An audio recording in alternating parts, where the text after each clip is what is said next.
Hello, and welcome to our latest episode of our podcast. My name is Chris McNutt, and I'm part of the progressive education nonprofit Human Restoration Project. Before we get started, I want to let you know that this is brought to you by our supporters, three of whom are Paul Edgarto Perez, Kane Letzia, and Corinne Greenblatt. Thank you for your ongoing support. You can learn more about the Human Restoration Project on our website, humanrestorationproject.org, or find us on social media and YouTube. On today's podcast, we're joined by two founders of Ludic Language Pedagogy, or LLP. LLP is an open access academic journal and community focused on publishing actionable ideas on ludic, or playful ideas, and language learning through tabletop RPGs, live action role playing, card games, and video games. For example, two recently published papers include Teaching Spanish with the Legend of Zelda Ocarina of Time and Places, People, Practices, and Play, Animal Crossing New Horizons Here and There. Joining us are Dr. James York, the editor-in-chief of LLP, and a senior assistant professor at Meiji University, where he teaches and conducts research on the application of games in play and literacy, and Dr. Jonathan deHaan, who is associate editor and associate professor in the Faculty of International Relations at the University of Shizuoka. I also should have added on that you're both in Japan, which is interesting in and of itself. Jonathan focuses on teaching literacy with games as well. James and Jonathan are currently writing a book on ludic pedagogy, and they led a session at our recent Conference to Restore Humanity on ludic teaching that you should definitely check out. We'll put that in the show notes. Thanks again, James and Jonathan, for joining us. And James, we're just going to start off with you and just kind of go through some of our key terms, as many academics do, and really just describe the difference between these concepts: play, ludic, game-based learning, gamification. What is this world that we're living in when it comes to ludic learning pedagogy? Yeah, great. Thank you for the introduction, Chris. Yeah, I am a doctor, but I am a researcher, but I'm also a practitioner. I think that's where a lot of my research focus comes from. And yeah, I am a teacher, and being able to interface between what's happening in classrooms and what's being talked about in the world of academia, I think is a unique position, and one that I'm trying to use to its fullest, I guess, to reach teachers and to help researchers at the same time. Regarding these terms, I guess we can start with the term gamification, which is perhaps the most well-known term among teachers. Also the most confused term, I guess. It seems to be a word that has used as an umbrella for anything to do with games or game-like approaches to teaching. You may think, well, gamification, is that like playing Monopoly in class? Gamification, is that like saying giving students XP instead of giving them a grade? Is it Minecraft? Is Minecraft gamification, right? So I think there's a lot of confusion around the terms, both gamification and game-based learning. Definitely not. So I think that it's important to define these terms, that gamification should be different from game-based learning. It needs to be separated in order to talk about these things properly. So gamification essentially is this idea of using the elements of games in non-game context. That's the kind of clinical definition that you'll find in textbooks. Generally, how this has been interpreted and applied to these non-game contexts, and let's stick with education then, is that, like I mentioned, the reframing of the classroom as a game. Teachers really glom onto this because it's nothing new, really. The classroom is already kind of gamified in the fact that there is quantifiable outcomes. The grade that you get, that's kind of a score that you get in games. You have these activities, which could be considered, I guess, levels in the game. There are winners and losers in the class. So teachers go, okay, I just need to rename things in my class, and then it's kind of gamey, and kids love games, so they're probably going to love this. That's basically how gamification is implemented in classrooms. It's, okay, instead of doing a reading activity for homework, I'm going to give you a reading quest. So just by changing the terminology, makes it more glamorous and more, well, supposedly appealing to the students that are going to do this activity. And also like tagging on things that feel gamey, that add to the extrinsic motivator element. I know 10, maybe 20 years ago now, there was the badging phenomena, putting badges attached to everything, like the Boy Scouts or something, where you get your badge for completing 3 homework assignments on time, and that would give you 100 XP to level up and put a hat on your avatar or something in the tech system. Or class dojo, which is used in they advertise, I think, 95% of classrooms or schools. 95% of schools use class dojo. Yeah, it's definitely taken the world by storm.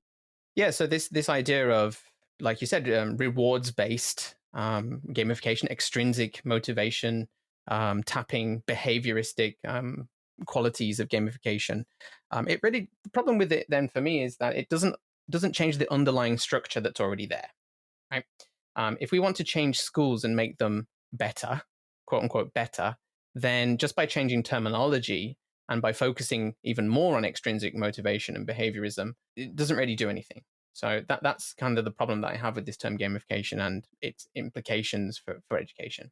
So in opposition to that, then we have this idea of, well, what's game-based learning?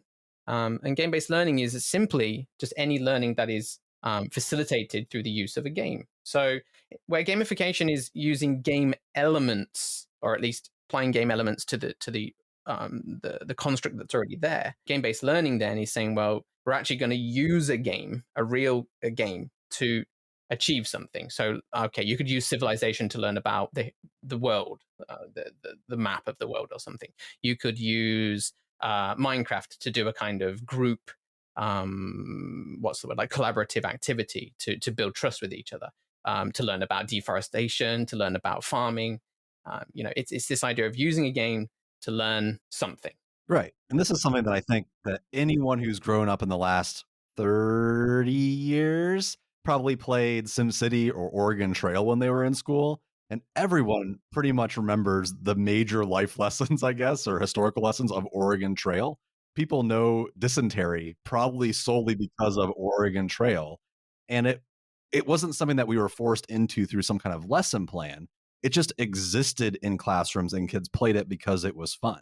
You bring up Oregon Trail as an example of game-based learning is actually super important. Okay, so if you imagine a student playing Oregon Trail, and then this links to my critique of game-based learning. Actually, is that if you think about students playing Oregon Trail in the classroom, you're probably going to think that the learning just comes from playing the game. It's kind of a package unto itself. The learning should just naturally happen. Oh, you're going to play Oregon Trail today to learn about X, Y, Z.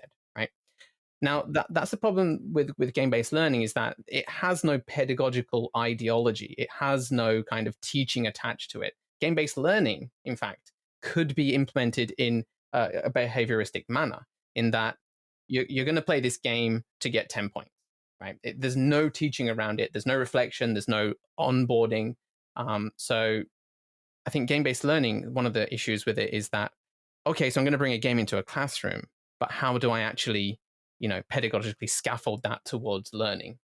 So if we just sum it up, then we've got gamification, which is saying we're going to take these elements of games and apply them to the classroom as a kind of fake simulation layer on top of what already exists, not change underlying structure. There's a problem there. Game-based learning, okay, we're going to use games towards learning something, but how the teacher actually does that really matters. So I think that's a kind of blind spot in game-based learning, is that we're going to bring this tool in and we're going to expect learning to happen.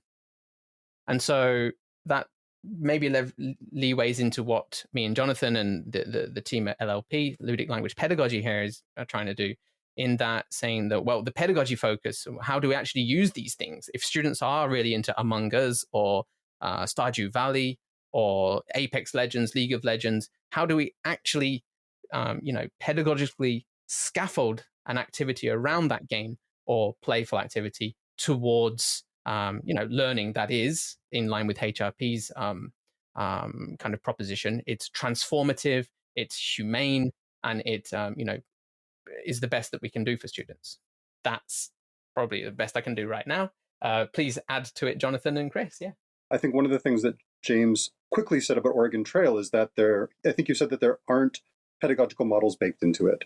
And I think we could split that apart just a little bit, right? Because like if we look at Oregon Trail, it is designed by people for people. And so the designers thought about the best way to onboard or introduce or tutorialize or to present the information in that game, right? And this is where Chris, this is where Chris and HRP is also thinking about, like, how do we communicate effective design principles to teachers? Because in Oregon Trail, the designers did present things in a way, and they designed the graphical interface, they designed the levels, they designed the progression to be effective, right?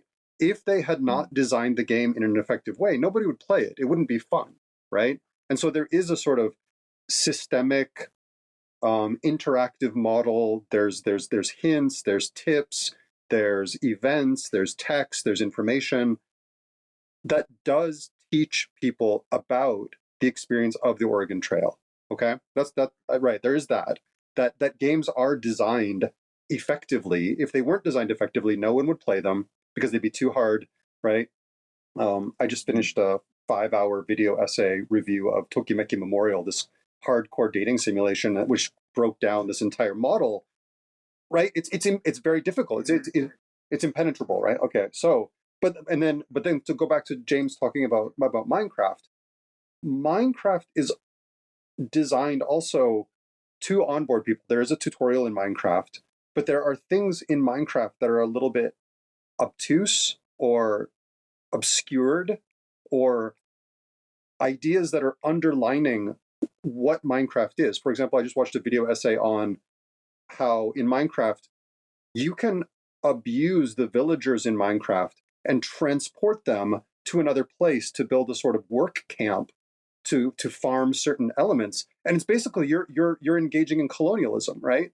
Where you can do things in games and not be aware that you're doing things in games or that they have meanings, right? And so, so for example, like Animal Crossing as well, you brought that up in the introduction, like it is a model of capitalism. It is a model of a mortgage system. It's a model of consumerism that perhaps the player can see that the designer did put in the game, but if the learner is not aware of what colonialism is or what capitalism is, it's very difficult for someone to play a game and then reflect on it and go, oh, right, like I shouldn't be engaged in colonialism in this amazing voxel game, right? No, really, right? And I think that's where LLP starts with, is like there are systems in games and there are ideas in games and experiences in games that learners might not be, that probably won't be able to unpack by themselves, right? Like how does sexism appear in certain online games, right? Or how do we unpack that and actually apply that to the real life? I think that's where James's comment about games not having certain learning principles in is very apt, right? Where games, a lot of educational games are not designed to include a sort of debriefing stage and an application stage and an analysis stage. They're just focused on the experience. And games are fantastic experiences, and media are fantastic experiences. I'm sort of addicted to watching The Big Short right now, right? This about the housing crisis crash in 2008, right? And it's just like, it's amazing, right? But I would like to talk to a financial banker and get their understanding of it and unpack that stuff for me, right? Like I can't unpack it by myself because I don't have that knowledge or that ability to apply those lessons in my real life, right? So I think games are well-designed experiences, but teachers are also interactive and can design additional well-designed experiences around them to apply them in an even greater, they can amplify the well-designed experiences to be more well-designed experiences, right? That was the point I was trying to make, actually. So thank you for clarifying the fact that games themselves may have some pedagogical, design baked into them.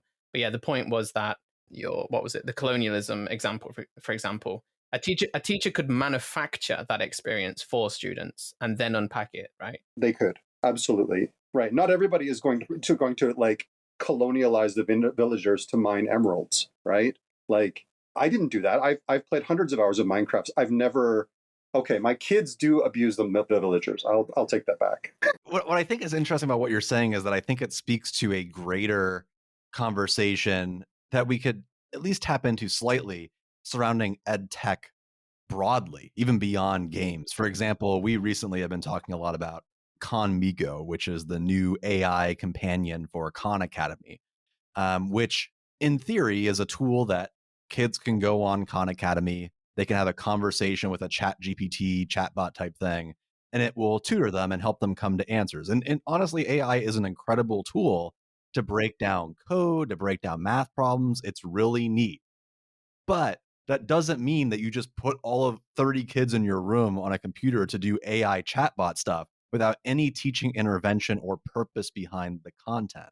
In the exact same way that we wouldn't tell 30 kids, play Oregon Trail, and then the bell rings, and that's the end of the period. Like there's an additional layer there. And something I want to make sure we got to is that this doesn't just apply to video games. And you guys talk about this a lot. It's board games, it's tabletop games, it's role-playing activities. And it also dives into the conversations around the systems that the games are in, but also conversations about how you play the game itself, like strategy. A good example I have is I used to teach the Cold War and McCarthyism. So when people were investigating communism, they thought everybody was a communist, spread like wildfire. We used to play what was called the red dot game. A very simple game. You cut up a sheet of paper, like tear it into a bunch of pieces. Let's say there are groups of 8. The teacher will take a red dot, put it on one, write red because of color blindness, and then put black on all of the other ones. So you have 7 black dots, 1 red dot, discreetly give it to every single kid. They look at the dot, they put it in their pocket. And the goal of the game is everyone has to vote out the red dot. And pretty much about 60 seconds into this game, chaos ensues because everyone will just start screaming at each other because they just assume everyone else is the red dot. And very rarely does anyone actually win. And what tends to happen is everyone isolates from each other else. They think everyone else is the red dot. So you have this group of people that kind of all span out. At the end of the activity, there's like 30 people around the room and they're all hyper suspicious. That in and of itself, the strategy of that and how you feel and how you play it emulates the literal thing that happened during McCarthyism. That's exactly what people did. They sold out their neighbors. They were worried about someone being over their shoulder at all times, etc. Go ahead, Jonathan. Yeah, no, exactly. Like that's phenomenal because you're describing, and I'm sure like you're describing a system which is really elegant, well designed. There's hidden information. There's instructional principles baked into that. But then of course you're going to debrief it and you're going to talk about what it means and the accusations and how this feeds into psychosis and things like that. Not psychosis, but you know what I mean, like right. And so I think what James was just talking about, and then bringing it back to the definitions, like yes, this is the kind of stuff that we want in the classroom. Like we do want to have these elegant, like the red dot game is frugal, right? It's just a piece of paper, right? It's a face-to-face simulation. There's all these hard skills and soft skills and knowledge and strategies, and you can write essays about it and you can do all this kind of stuff. Like I think that's a really wonderful example of ludic language pedagogy, right? And there's tons of language in there as well, or ludic pedagogy. What I think is really interesting and what we would love to try to convey in this podcast is that what do you call what you just did? Do you call this game-based learning? Do you call it game-based teaching? Do you call it gamification? Because I think that's just like, it's just a very side box of saying, I think it's very hard for lay people, for even researchers to label what that is. And I think that leads to the problems about gamification. Someone will say, red dot game, debriefing, writing essays to prepare for the Regents exam or whatever, or class dojo and rewarding people with the sound effects for being on task. Let's just put those in the same barrel, right? Right, and that's it. That's the thing. Like, and that's just the nature of the academic silo, of jargon, of people's literacy, of going Minecraft, Oregon Trail, class dojo, rewards and punishments, grades, levels, achievements, badges, red dot game, and debriefing. They're all the same thing, right? And because kids kids like games, right? And so that's I think that's the anti-ed tech, is the thing we're fighting against, not fighting or trying to deal with, because it is a literacy, like it's an understanding. It's restructuring, right? It's systemic rather than a tag on, because the concept of gamification, as it's typically said through school, is you're a teacher, these are students, let's do things better using games. But what we're really getting at here is actually redefining what good teaching is, because games like the red dot game, but also having your kids play video games in class, is fairly radical if you are doing that for longer than 15 minutes, if you're debriefing and talking about it, if you're doing this consistently and it's not a one-off, that is going to make your classroom loud. It's going to make it hands-on. It's going to make it experiential. And that is quite literally, it's teaching as a subversive activity, literally redefining what it means to have a classroom. And I think that's a complicated conversation. And that's just people's like human attention spans, thinking about the future, being able to deal with the systems of education. That's a much more nuanced, difficult conversation to have than I can reframe my class as quests and badges and achievements and XP, right? And so that's interesting. That's the third rail, right? The thing that I'd like to add here is then that we kind of talked dismissively about gamification because it doesn't really change the underlying structure of the classroom. Okay. Of course, grades, scores, quantified feedback can be effective in knowing how well you're doing. Yeah, of course, Alfie Kohn's rewards and punishment. Feedback is good, of course. We do like feedback, but gamification doesn't really change the underlying structure. Okay. The issue that we have with game-based learning then is, one is there any pedagogy there that the teacher's doing? Right. That's the first thing. The second thing that I think that we touched on is maybe teachers listening to this, when they think of game-based learning, it's like I said, the Minecraft, the video games, and the digital games. And it's, well, how the hell am I going to bring Minecraft into the classroom? How the hell am I going to get 30 devices so that students can experience the Oregon Trail, for example, even? And I think that's one of the issues with this terminology, game-based learning, is that it has been kind of hyper-focused on the digital. Whereas what Chris just introduced is this red dot game that would, for us, definitely, I mean, it is a game of sorts. So it would come under the umbrella of game-based learning. But the way that game-based learning has kind of been sold is that the red dot game doesn't really fit into the narrative.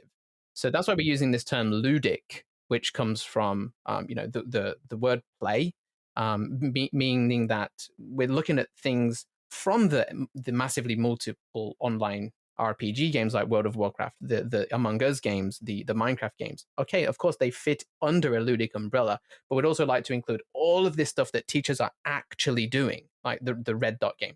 How can we pedagogically support, scaffold that towards learning as well under a banner of game-based learning, using the term ludic? So yeah, that's the difference in terminology that I'd like to just focus on, is that game-based learning, because it has been fairly techno-utopian and focused on digital, it has let teachers down in a way.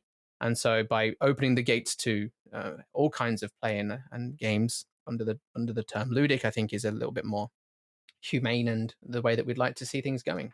James, just addressing the first part of that, and then I want to get to what it means to be ludic in physical spaces as well, that external motivator piece. Something that I've been watching very closely, because I myself I'm a pretty avid board gamer, video gamer. I'm truly a nerd. And this has been ongoing, but I feel like really recently there's been a massive pushback to external motivators in games.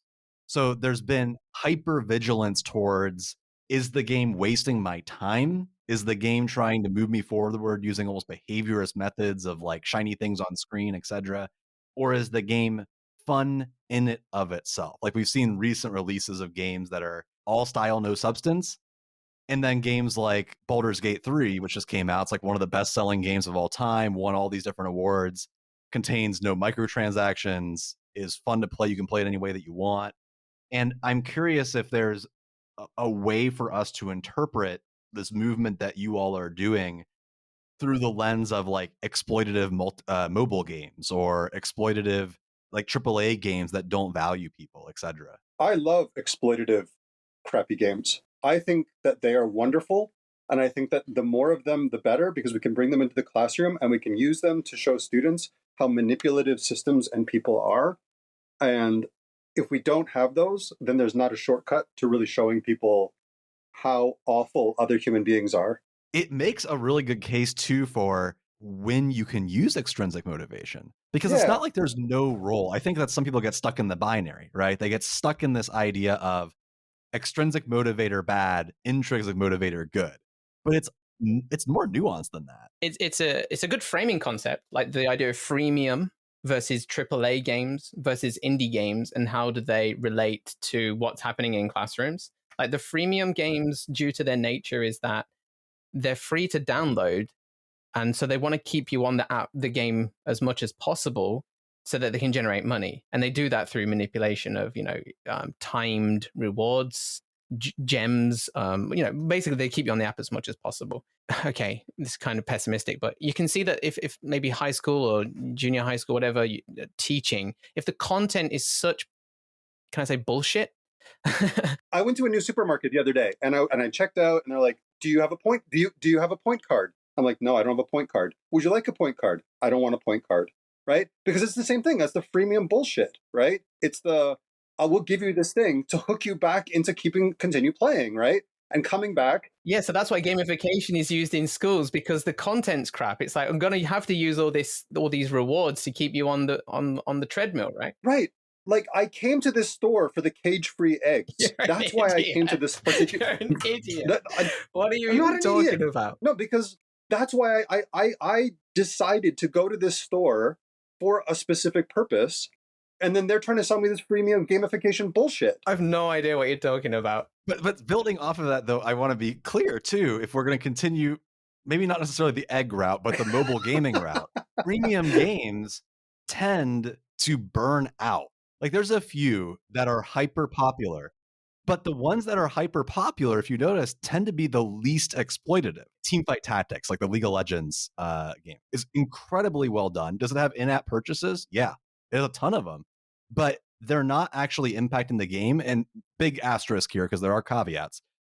Most people aren't addicted to this in the sense that I'm spending thousands of dollars a month to keep playing it, versus something like Diablo Immortal, which kind of infamously launched and had a giant number of people burn out of it within the first few months because the game itself is done through purchasing. It took everything out of the air and then moved on. And if we think about that from a teaching angle, that's the same as saying, hey, my class it's fun just because it's fun, and every now and then we have some extrinsic motivators because we have to keep you all going. I mean, there's a little bit of that in there. But at the exact same time, every single lesson is not, hey, you're going to earn your 100 points today, because after a while, it's strenuous. It harms you. It's stressful. People do burn out on gamification, right? Like the point that James made in his excellent digital culture and education paper is that if you start to implement these systems of rewards, you need to keep them going, right? And you need to keep like ramping up the dopamine hit to keep people in that system, right? And that's the argument against capitalism too. Like capitalism, consumerism. Yeah, we're just going to consume all the resources on the planet, and then people are going to burn out. Yeah, I think you can also think about it in terms of passion versus profit, right? The game design, is it designed for profit, or is it a passion project like an indie game that doesn't try and keep you attached?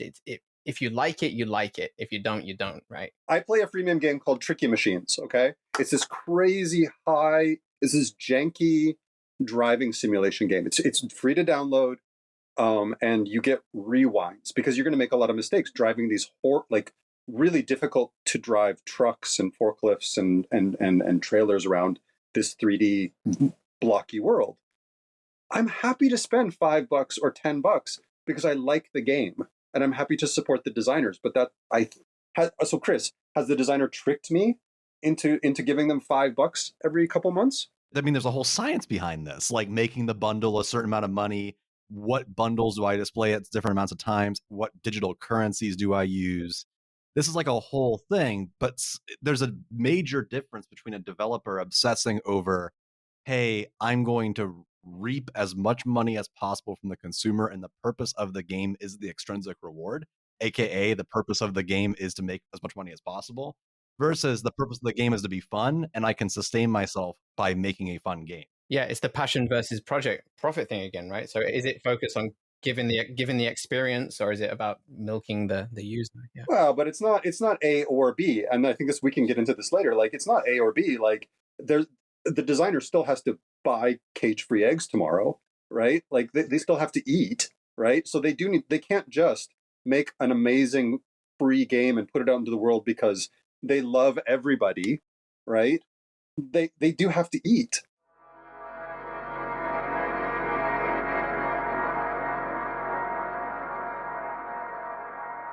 Meet Dominic, a typical kid navigating the monotony of school. Every day, he trudges through a seemingly endless cycle of uninspiring lectures, textbooks thick as bricks, and the ever-present drone of the teacher's voice. As the clock ticks, his creativity wilts within the confines of rigid curriculum and standardized tests. The fluorescent lights flicker against the beige wall, casting a sterile glow over the rows of tired faces. All daydreaming of adventure and excitement outside those confining walls. Even the most intriguing subjects lose their allure as they're squeezed into the unrelenting schedule, drained of the spark that could ignite a passion. Dominic yearns for a spark of real-world relevance or a chance to explore his unique interests.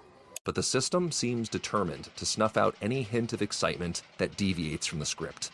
The bell rings, echoing the same familiar routine. The purpose of the Human Restoration Project is restoring humanity to education.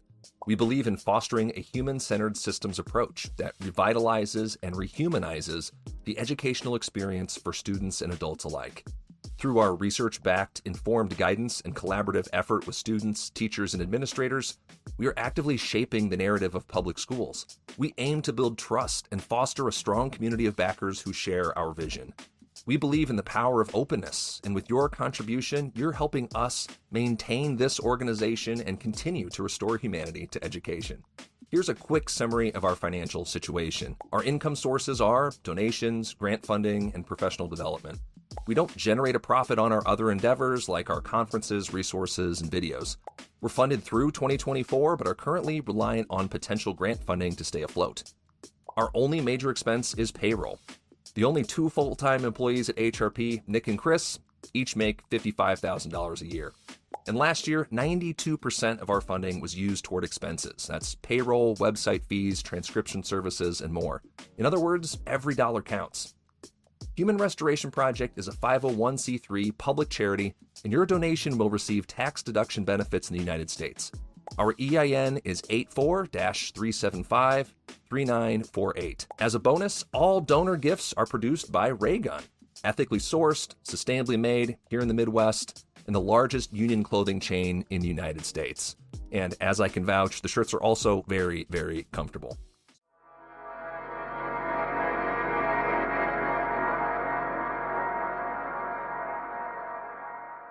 So would one of you like to address potentially what does that actually look like, feel like, sound like? What does it mean to be ludic generally? Okay, there's a couple of different framing devices. First of all, we can think of our classrooms as playgrounds. This is something that we've been playing with quite a lot recently, is that if we consider classrooms as games where there are winners and losers with a quantified output in terms of the grade that students get, I think that we can do better than that by considering classrooms as playgrounds instead.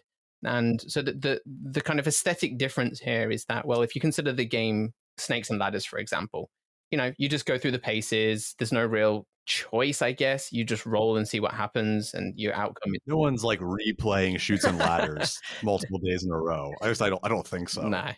And we can kind of consider that if that's a kind of game-like classroom, then what would a play classroom look like? Well, what do kids do in an adventure playground or a jungle gym or whatever you call them in the States? You've got the slide, you've got this maybe a little castle area, you've got maybe a walkway that they can go across.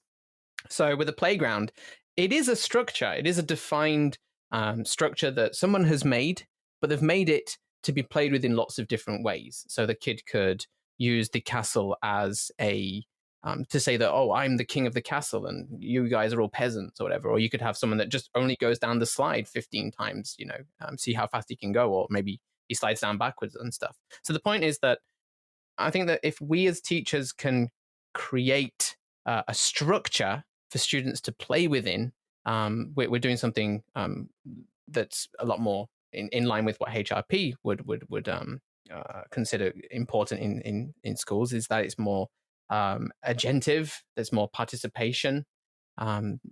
So the first kind of idea of being a ludic teacher is, well, to think of your classroom as a playground, and then how can you create space for students to play? And this word space, we're actually using as an acronym for the kind of 5 key tenets of progressive, transformative, good education. So the S would be safety. So how can we create safety for our students to play? How can we create, for example, a classroom that values learning by failure and redoing things. So it's a safe place where students can talk about themselves and not feel like a kind of a fear of being reprimanded. Okay, so that's the first core tenet of a quote unquote ludic, playful environment, is to have a safety. Participation. So if you look through educational material on progressive education, on playful education, on, again, good education, it should be connected to the real world. So the participation element of the classroom. How do we have students get involved in society? Okay, so that's the second core tenet. So SP. Next would be A. So it's agency. How can we have students, be active learners, doing things that are important to them? Have some autonomy, have some choice. So we've got SPA. Next is C. So this is another key core tenet of educational literature, being critical. So how can we create critical students that are not just regurgitating things verbatim from what the teacher has said, but actually diving into material? Who wrote this? Why did they write it? So a lot more. It's about literacy. The final point, so we've got SPACE, is about experiences. So valuing students' experiences in and outside the classroom, thinking about their identity, making meaningful experiences for students. So I think that if a teacher can consider their classroom as a place that provides space for students to play with these 5 core tenets, then we're on the right track to being a kind of ludic teaching experience, essentially. Is there even a difference between ludic as a concept when it comes to learning and the concept of learning? As in, isn't all good play learning and all good play learning? I think I said the same thing twice, didn't I? Yeah, in both ways, right? So like when you describe this concept of space, what I hear is, well, it's progressive education. I don't really need to add on anything to that to necessarily make it progressive ed. That is progressive ed. I think when some folks think about the emotional connection to play, they think of the word fun. And that's not necessarily true. Although games can be fun, games can also be very serious and rigorous and difficult and challenging and tackle like real problems. I've played everything from, I'll play some like dumb game on my phone to pass 10 minutes because I'm bored and it's like a quick dopamine hit, to I'll play like Albion Online or some like hardcore MMO and make a spreadsheet for hours and be doing like math calculations. And I'll end after like 3 hours thinking to myself, why am I doing this? This isn't fun. I'm like working. I'm working harder than I do on my day job playing this game, but yet I still continue to do it.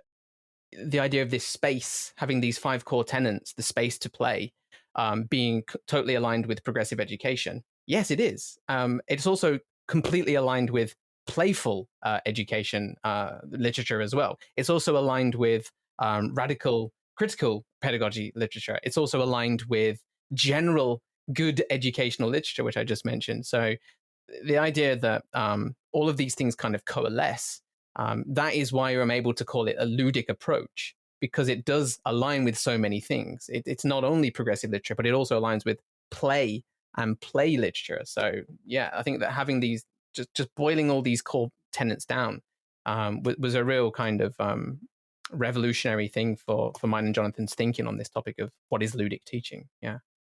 There's nothing new. It's just only truth, right? What's exciting about that to me is that it gives you an example, right? Because one of the major issues that you run into as a progressive educator is that the thing that you have to model on is either your own classroom experience, which tends to not be progressive, or perhaps like looking at like Sudbury schools, but it's not accessible, right? I can't easily walk into a quote unquote progressive education classroom and feel it and see it, understand what's going on. But again, pretty much everyone born in the last few decades plays video games actively or has played a game, and they can understand that. Like that's a super accessible thing for most folks to go play a board game or video game. We talk about this, but like this is getting into like semiotic domains of understanding, teaching, and learning through the domain of games and play and learning, and just making that realization that, oh, hey, these are really similar, if not the same thing. So the question that you asked a few minutes ago about fun, it's philosophical. It's remarkably hard to define what fun is and what play is. So in the book and the work that we're doing right now is to try to talk about ludic by downplaying the what of games, like downplaying the technology in a way, and focusing more on the who and the how and the why. And so what we've come back to, and this is this wonderful refrain of like, there's nothing new, only truth, that we're exploring in the book, is that in 2004, like Marc LeBlanc and other people, they looked at different kinds of fun, and the things that you talked about were like, well, you could play Pokemon or Animal Crossing or Stardew Valley as just a pastime, just to relax. It's fun to just like collect things and relax with your friends. Or you can play something that's incredibly hard, like people are playing Dark Souls or really like for the challenge. And underneath the umbrella of fun, there are both of these things, right? There are different types of fun that people like to have, just like there are different ways that people like to learn, right? Like we can go out and we can do inquiry learning, or we can draw flashcards. We can do all these different things. I think if teachers start to think more about why their students might like to play games and why they might like to engage with the world, and who their students are and how they're going to use the games, I think the question of the what just sort of answers itself, right? Like we necessarily have to look at different interactive experiences to get at those goals. It's sort of backwards design, right? It's very hard, and I think it's sort of a trap to say, I love Elden Ring. That's a great game. We're going to play EVE Online. We're going to do all this kind of stuff, and then we're going to sort of figure out what we can learn from that game. Is the sort of trap that people I think have fallen into, right? Like Among Us is great. How are we going to use it? It's a recursive loop again, right? Like that's also something that we're talking about, like the Ouroboros, that's the snake eating its tail. I think from the other end of the spectrum is I've got to teach Spanish tense. What's a good game to teach Spanish tenses, right? That's another pitfall that people fall into, I think. Though it's not completely bad though. Like if the goals are good, James, right? Like that's the thing we talk about as well. Like if the goals are interesting, then you can start doing really interesting things, like let's say High Tech High or Quest to Learn, right? They've got these progressive goals. By going from the why, then back to the how, and talking about who the students are, the what just makes sense then, right? Because you're going to be doing all these other pedagogical things around it, right? But if you said, I have to teach English 1, I have to teach Spanish 1, I need the students to learn 400 verbs by the end of the semester, you're going to go to Kahoot. You're going to go to Class Dojo, because that's the most efficient way to get people to drill the content that's been mandated by your administrator, right? If you don't have the freedom to play, you're going to the backwards design puts you in a bad place. It forces you to embrace a more radical pedagogy, though, because that's a perfect example of something that is not retained. It's short-term results and a behaviorist mindset because it does well on testing, but does nothing to engage the learner over time. In the exact same way that I took 8 years of Spanish, but also I've attempted to use Duolingo, which is ostensibly a flashcard app, right? That doesn't really teach you how to do that. But if you were to play a game that was in another language that was immersive, your chances of remembering that content beyond just flashcards is much higher. James has just done that with Tactics Ogre. So James is a very proficient Japanese speaker, and he is now writing a paper where he played a quite hardcore tactics game in Japanese. He streamed everything. It's on his Twitch channel, and you can see him trying to unpack things. I'm still curious, like, what did you actually learn, James, from this progressive, humane, exploratory way of approaching learning Japanese, rather than grinding another 100,000 words through Duolingo? This is the problem too, Chris, that I'm sure you brought up against, is that it's really easy to show data from a more behaviorist agricultural model of farming students, rather than creating a permaculture garden where everybody can be their wonderful flower and explore the things they want to learn. Because demonstrating I'm poking you, right? Demonstrating what students have learned through inquiry is much more challenging, right? It's much more challenging. I have actually a little pushback against that. See, I'm poking you because I want you to push back on this. It's because systems of education find themselves in many other monetary, capitalistic, economic systems that cause us to look at learning through one specific lens, which is traditional test score academics. Now, interestingly enough, we can make the argument that progressive education actually does increase test scores. We have that data. But as you probably both know, there was the 8-year study, like way back in the day. This is what, 70 years ago? It was the 1930s, I believe. And they looked at progressive schools and looked at things like college success rates, job success rates, academics, even like life, like health risks and stuff like that. And they found across the board that progressive schools did better than their public school peers. Now, the data is a little skewed because you have to account for the fact that progressive schools tend to be richer kids. They tend to have more access to things, etc., which speaks to the idea of education can't solve economic problems. Right. It's just the straight. It's education replicating class structures rather than right. There is not social mobility, right? If people are stuck at a certain level, there's not social mobility either, right?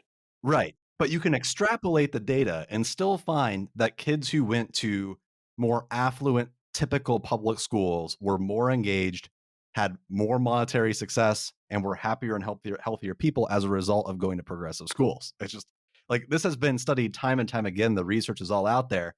It's just not nearly as clean.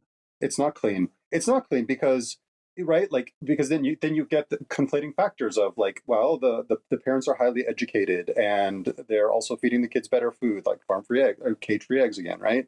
There are more books in their bedrooms. They're participating in different extracurricular activities. It's hard to look at that data and the sociocultural factors around it, right? I was even getting into like the pedagogy isn't necessarily as clean. So speaking of like the game element, it's a lot easier to just say Duolingo X into Y versus play immersive game in the class and everyone's doing something different. So it's like A B C D E F G H I J into X. Like it's way more complicated. And I just wrote a paper in Ludic Language Pedagogy about like the methods, the materials, and the mediation, where I had 60 students. We all played the same game, and students were exploring like, well, I'm going to teach with this game, or I'm going to look at the language of this game, or the cultural models. And it's just like, as a teacher, I have to do different things, and I've got 60 students doing different things, and so I have to structure it as a sort of portfolio-based class, and I have to have students demonstrate their own learning and reflect on things. I didn't give them a vocabulary test. I don't know how many words they learned, but I can show 20 groups beautiful transformative journeys through this class. Let's pull this slightly back then, right? So the idea of, well, what did you learn from Tactics Ogre, James? Okay, I played a game. Did I learn anything? If I had just studied vocabulary via flashcards, I would have, quote unquote, learnt more content in the time that it took me to play Tactics Ogre. But the level that I retained that information would probably be a lot less than the words that I learned by playing this game. So it's a kind of quantity versus quality argument here, right? Really quick interjection. That is mirrored in how they study progressive education in regards to tests. Whenever students take tests, they tend to do the same or better on state tests, etc. But folks that go through progressive pedagogy get more complex answers correct. So they are worse at the rote memorization questions, like what does this word mean? But they're way better at what is the theme of this passage or something like that. Interpretation, critical thinking, these measures. That's great. So the problem here, we're going to go pessimistic though now, unfortunately, is that the thing that my universities, well, I spoke to Chris outside of this podcast about it. For example, the university entrance exam in Japan, or maybe the SATs, something in the States, what they're looking for is that quantity over quality. So you could say that even though my experience of learning that way was good for me, and I learned things in a deeper way, I didn't get actually as much as I could have done if I just did flashcards, which is the thing that is valued by universities and higher education. So that's a huge problem I see, right? You work in the systems that you find yourself in, and you push in any way that you can on the systems that you can influence. The trouble that we run into is that the folks internalize the message that, yes, I should work to change the systems that I have control over. but their interpretation of what systems they have control over is heavily skewed in the sense that they could be taking much bigger risks and changing much bigger systems. They just don't know it because they haven't tried. They've limited their own potential. This hits directly onto the idea of play and what is play. There's a few definitions of play. The one that me and Jonathan are using in our book that we're writing is from Ian Bogost, which is to manipulate a system towards gratifying experiences. So it's manipulating constraints within constraints. For teachers, then, they need to know what their constraints are in order for them to be able to make this space to play. So the more cognizant they are of the constraints that they find themselves within, hopefully the more that they can actually push back on those boundaries towards generating these gratifying experiences, which I think we're both talking about from a play angle and from a progressive education angle as well, right? It is really about literacy, right? It's very much about literacy of understanding what your constraints are and how you can use a ludic approach to push back on those constraints and to continue to grab, to make or take more freedom, right? And I love what Chris said about like you do what you can. It's the nature finds a way, or like the water goes through the cracks sort of approach of like just a really simple example. Like there's a teacher that I was working with like a couple of years ago, and there was a mandated textbook in the curriculum, and he had gotten through the textbook a little bit quicker, and there were a couple of weeks left in the class, and he came to me and said, "What do I do?" And literally, he didn't know what to do with 3 weeks. He could have. For me, it's like, oh wow, I'll do a mini project, right? I'll have students go like do some mini inquiry research, or I'll have them make a podcast, or I'll have them just stand up and talk about like what makes you happy. I don't know, like just do something nice for a couple of weeks. And I just said, but because of his literacy, I'm just like, well, just do a couple of the chapters again. Like just do a little bit of repetitions, right? Like ask the students which chapters they had trouble with, and just do those chapters again. He didn't know that he could do the textbook again. Right? He had thought that he had just gone through all the content, and now his job was done, and he was totally lost. I think what's really cool about this specific line of thinking surrounding progressive pedagogy is it does give a very tangible way to start, right? If you go on YouTube and you type in like me, like if you type in my name, okay? One of the first things that you'll find is me talking about the benefits of a badging system from like 14 years ago, because I didn't know what I was doing, right? I integrated an XP system. It was like my second year teaching. Like I did all of these really dumb things. And I went through a master's program where I was taught Giraud and hooks and Freire. Like I learned the critical pedagogy. I did all this stuff, and it still didn't resonate. And that's a wonderful transition into something that I stumbled into as well. Like we teach language in Japan, James and I, and we teach a lot of conversation classes. And so you ask students like, so hi Taro, how are you today? And I'm fine, thank you. And you? I'm fine. What did you do this weekend? Watched a movie? Okay, go sit down. Right? Instead of that, I take now like a week, like so 90 minutes a week. I have classes 90 minutes a week. We take a period or two just to get to know each other. And I ask much more different questions like, who are you? What are your superpowers? What are you afraid about? What are you afraid of in this class? Like what would you not like to do in this class? If you had 3 hours of time, what could I help you with? It's what you just said. Like it's very human of, are you happy and are you healthy? And who would you like to be in the future? And how can I get you there with the limited time that we have in this class? I'm only going to meet you for 22 and a half hours. I can give you 10 hours of homework, another constraint. What can I do in the 30 hours that I'm going to be with you? And by starting with that human perspective of this is who we are, this is who we want to be, students do remarkable things, like amazing projects. Like my students are like redesigning toilet systems to be more humane towards international people in Japan, right? Because of the language barrier. Or they are trying to revitalize areas of Japan because of its declining population and aging population. Like the downtown areas are just becoming wastelands. And so I have students going in and like talking to shop owners and saying, what can I do for you? I mean, I'm a student, right? I teach them. These are the magic words. Like, I am a student. Watashi wa daigakusei desu is just the magic word. Like, people will help them if they say, I'm a student and I want to do something. They could. It's just like lightning in a bottle, and people start talking to them. I was going to say, how do you tie that to ludic pedagogy?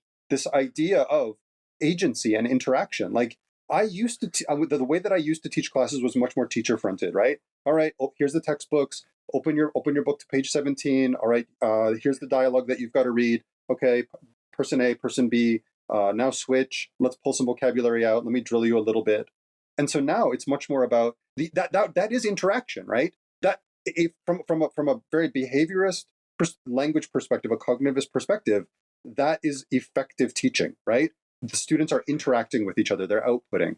But for me now, I'm reframing the agency and the interaction to be much more of saying, you've got the freedom to do anything you want in this class, pretty much.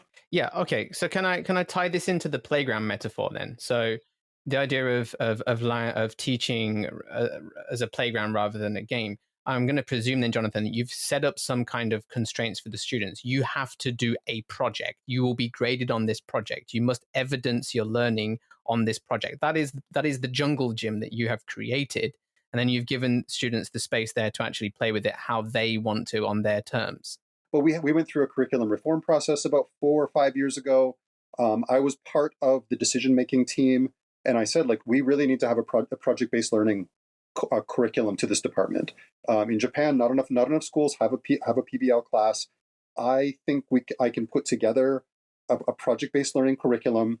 The dean was on board, and we got a new hire to help me put together this project-based learning curriculum. Okay, so this was like through the institution of there was a window for curriculum reform that you have the conversation with people, right? Hey, we're going to reform the curriculum. What should we do? And another person might have said, well, we need to have more conversation classes. We need to have more flashcard learning. We need to have more test prep. I said, we need to have more inquiry learning. And I think I can put together a decent project-based learning curriculum. So conversations with the department, drafted syllabi, which were negotiated with the dean, got a new hire who was totally on board, hired for this position.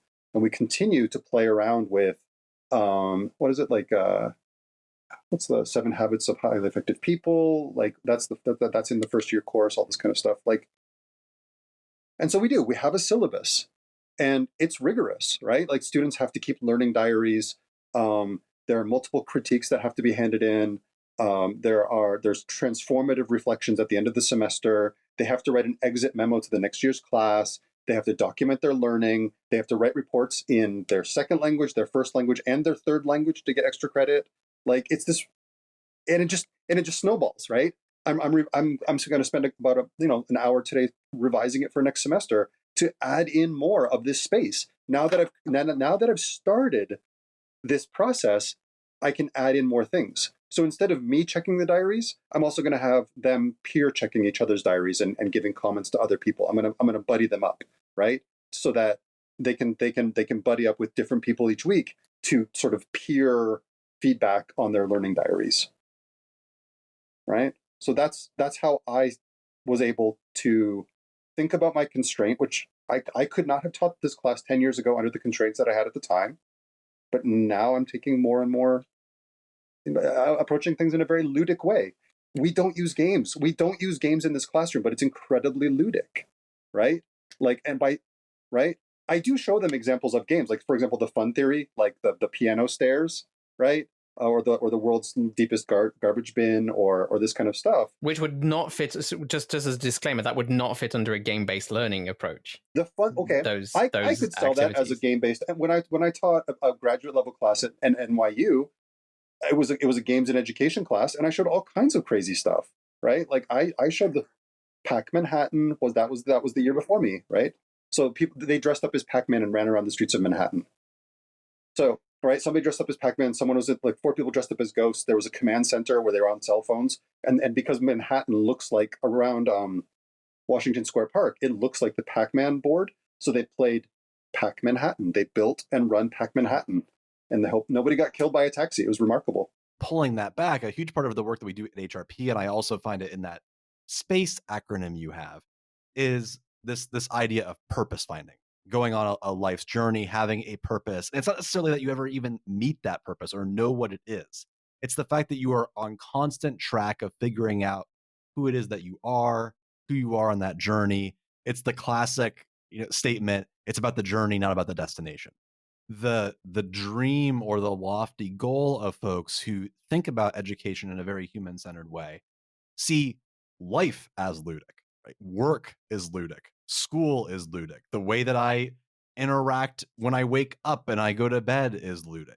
And because if we get away from that word of fun and move towards these ideas of agency, choice, purpose, these are things I would want to be doing all the time. These are not things I reserve for the classroom.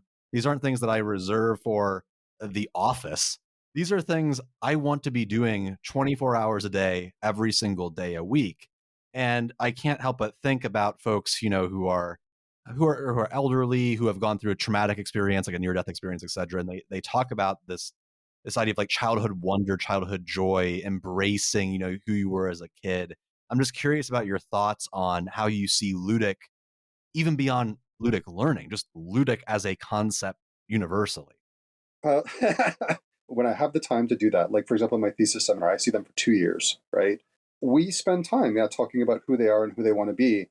And we do, I do sort of, I don't poke holes in their dreams, but I definitely push back a little bit when they're like, I really want to be a YouTuber, right? And knowing what I know about games and about media, Quentin Smith from Shut Up and Sit Down gave a talk at an elementary school about how many watch YouTubers? And they're like, yeah, all the kids raise their hand. How many like YouTubers? Oh, they all raise their hand. How many of you want to be YouTubers? All raise their hand. And he's like, all right, let me break it down for you. You make one video, you love it. It's great, right? You're on top of the world, and that video gets a bunch of likes. Guess what? You got to do it again tomorrow, and then the day after that, and then the day after that, and then the day after that. And so, like, the reality of what seems like fun can pretty soon turn into something that's not meaningful or whatever. And so when my students say, like, I want to be a YouTuber or I want to work at a hotel, we start to talk about like the design of gratifying experiences that James talked about earlier. And we do spend some time Googling, like, what are the most rewarding careers and why might they be rewarding? And consistently, teaching is on there, even though it's not like a highly paid job, because some teachers do. They get a lot of meaning, right? Again, the safety, right? Participation with students and agency and critical, like some, and then like the other jobs pop up, like for example, radiologist or a dental hygienist or a physical therapist or something like that, a grief counselor, because it does embody this sort of these ludic principles of relating to other people and a challenging job and interacting with people, right? And so even though those jobs might not be fun, they're incredibly ludic, right? Because it contains all this space in which you're human and you relate to other people. And so I do like to try to reframe students' understandings of society using this sort of ludic unpacking model. What do you think about this concept of reframing ludic learning towards the idea of ludic living?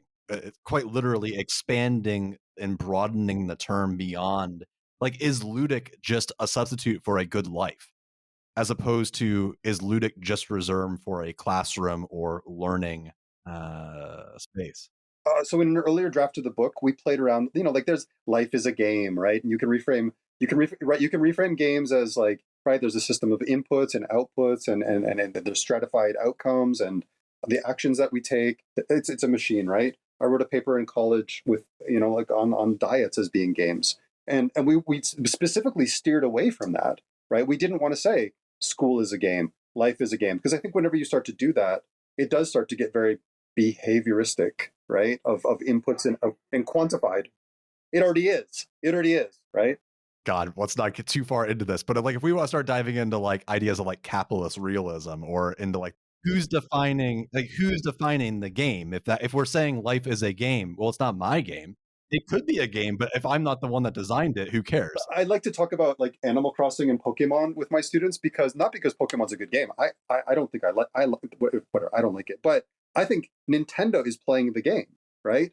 We are the pieces that Nintendo is playing so that they make profit and continue reselling Pokemon to the next generation for the next, however long capitalism lasts. I think that, yeah, if life is a game, if life is a game, it does mean that there's going to be winners and losers and scores and leaderboards, right? And so sometimes the difference between that and free play is that, isn't it just nice to not worry about scores occasionally and just have like a more interesting experience? So I think that's the problem with schools as they are. They are currently designed as games, right? They are set up for winners and losers. It's highly competitive, essentially, right? So I think that having a ludic approach to learning and life is that just taking the focus off that slightly and thinking about, well, what's the best kind of experience I want to have in my classroom? For example, thinking about grades then again, I tell students in my presentations class that don't worry, whatever you do, you're going to pass the class, right? Don't worry about your grade. I'm very open with them. It's like, I would like you to take risks and challenge yourself and do things that are, more connected to society. So I have them go out and do field work and collect some real data from real people, rather than them trying to play it safe because they're worried about the score that they might get at the end of the year. So I think that a ludic approach to teaching and living is definitely something that we should be striving for. Yeah. That's true more broadly as well. Like if you're talking about raising money as a corporation, it tends to be the folks who think outside the box, who don't think about making money, end up actually creating the most creative products that might in turn actually create more money. In the exact same way, the people that don't focus on grades actually tend to get higher grades. They study like grading orientation versus learning orientation. People who don't focus on grades get higher grades, which is deeply ironic. Yeah. Okay. So I think it gets back to what James said about like ludic being about the design of gratifying experiences, right? And that's different for everybody, right? What's gratifying to Chris is different than what's gratifying to James is different. What's gratifying to me, right? But I think you can start to have those humane conversations with students and peers about whether or not you are living a gratifyingly successful life, and what's missing or what you might like to change. And then it is a journey, right, of talking to students. I mean, if a teacher would walk into a class and be able to have the trust, and in one of my classes, I do start the class by saying, like, I trust you that you're going to do the work, and I want you to trust me, and I want you to say it out loud, right? Because if we don't have trust, this class is for nothing, right? I can't trust you to go out and take pictures of garbage cans or something if I don't trust you, right? Because you could just get them off the internet and then you just cheat your field work, right? So if we do start to have that trust and talk about gratifying experiences and starting to have a ludic life, then I think that is the foundation for better education and a better life. I struggle with it for sure. Like whenever I go to the cabin, I like to reflect on like, how's my life going? And I was late to the podcast this morning because I rode. I have a rowing machine in my office, and I just needed to get some stress out. Even though I'm sick, I knew that it would be better for my body tomorrow and the day after if I did some cardio this morning, right? So yeah, it's not always fun. I have a cold and I'm rowing in the morning, right? In the Japanese summer, like it's not a good time, but tomorrow will be better. Games are good, but teachers are better. So you gotta have the pedagogy. It's not just about the games. Focus on what you can do as a teacher rather than what the game can do for you.